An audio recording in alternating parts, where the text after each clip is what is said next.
তার সাথে এসে যোগ দিন,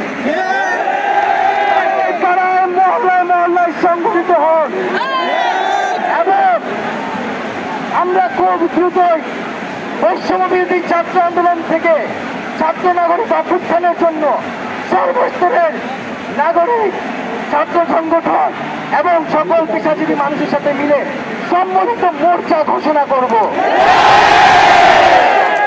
সকলের সাথে আলোচনার মাধ্যমে ভবিষ্যৎ বাংলাদেশের জাতীয় রূপরেখা আমরা খুব শীঘ্রই আপনাদের সামনে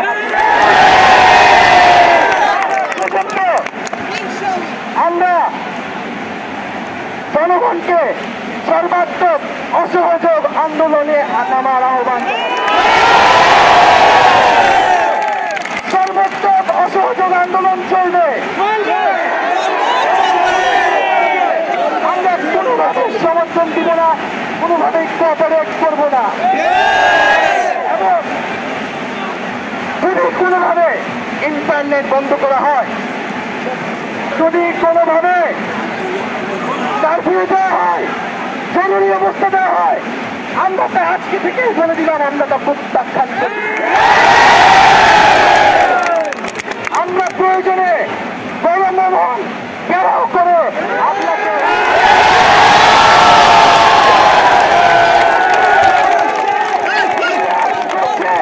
ছাত্র নাগরিককে এখন দায়িত্ব দিতে হবে। আমাদের দাবি জানানোর কেউ নাই, আমাদের দাবি বাস্তবায়ন এবং সবার প্রতি আহ্বান থাকবে আপনারা শান্তিপূর্ণভাবে অসহযোগ এবং রাজপথের কর্মসূচি পালন করবেন, জনগণকে আসতে উদ্বুদ্ধ করবেন। নিরাপত্তা বাহিনী, সেনাবাহিনী, সরকারি কর্মকর্তা সবার কাছে আহ্বান থাকবে, জনগণ যদি সরকারকে প্রত্যাখ্যান করে, সরকার যদি জনগণের বিপক্ষে দাঁড়ায়, সেই সরকারের হুকুম মানতে আপনারা আর বাধ্য নন। সরকারকে সমর্থন না দিয়ে ছাত্র নাগরিকের পাশে দাঁড়ান। আমরা আপনাদেরকে আমাদের মিছিলে আসার আহ্বান জানাচ্ছি। হুকুমে আসামি, তার বিচার চাই।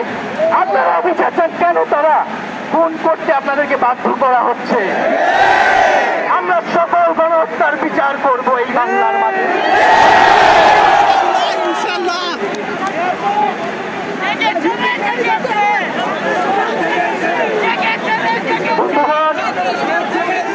আমি সংক্ষেপে আমার বক্তব্য শেষ করছি এবং আমরা এক দফার যে সরকার এবং ফ্যাসিবাদী শাসন ব্যবস্থার বিরোধ ঘোষণা করছি। এর জন্য ছাত্র নাগরিকের অভ্যুত্থান আহ্বান করছি।